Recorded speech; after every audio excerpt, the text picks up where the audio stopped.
তাদেরকে সাবধান করছি, যদি আপনারা করেন খুলে নেবেন, আর নচেত যে কোনো জায়গায় যে কোনো স্থানে আমাদের সমিতির লোক চেকিং করতে পারে, বা যদি ধরা পড়ে তাহলে কিন্তু তার 20,000 টাকা ফাইন হবে।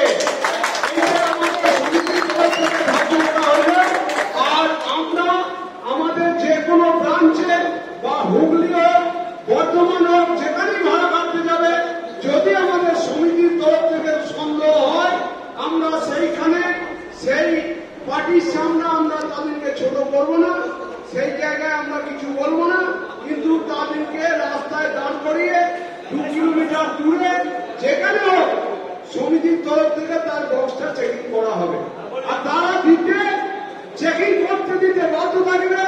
আমাদের চেকিং এর নিয়ম হচ্ছে 12 ইঞ্চি না 15 ইঞ্চি এইটুকু জাস্ট চেকিং হবে, তার বেশি কিছু নয়। শেয়ার করবো বা ইউটিউবে দেবো, সেই জন্য একদম পরিষ্কার পরিচ্ছন্ন হবে। আমি একটু বলে দিচ্ছি যে মারানগুরু আর খেপিমা যেটা ভাড়া থাকে যে কোনো জায়গা, দেখা যাচ্ছে 12 টাকা সেট একটা গ্রামে ভাড়া আছে, সেখানে মারানগুরু আর খেপিমা আছে দুটো নাকি, বাকি আমাদের 10টা সেট আছে ইউনিয়নের সমিতি, এই 10টা সেট সেখানে ভাড়া যাবে না, ক্যান্সেল করবে। সেই দুটো সেট নিয়ে ভাড়া থাকবে। ভাড়া দিলে কি হবে সেটা বলে দাও।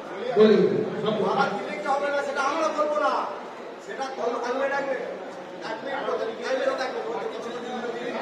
বলি যদি ভাড়া কেউ পায় সেটা সাধারণ সদস্য ঠিক করবে কি হবে, কারণ সাধারণ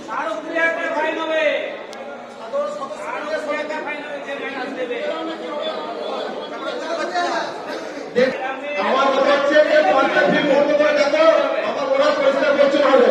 আর বিশেষ করে হয়তো তোমাদের ক্ষতি বেশি হবে যারা বেশি ভাড়া খাটে, হয়তো আজকে যারা ভাড়া খাচ্ছে না তোমাদের চাপ করতে পারি, একটু কষ্ট করে নেবে, জিনিসটা সমাধান হয়ে যাবে।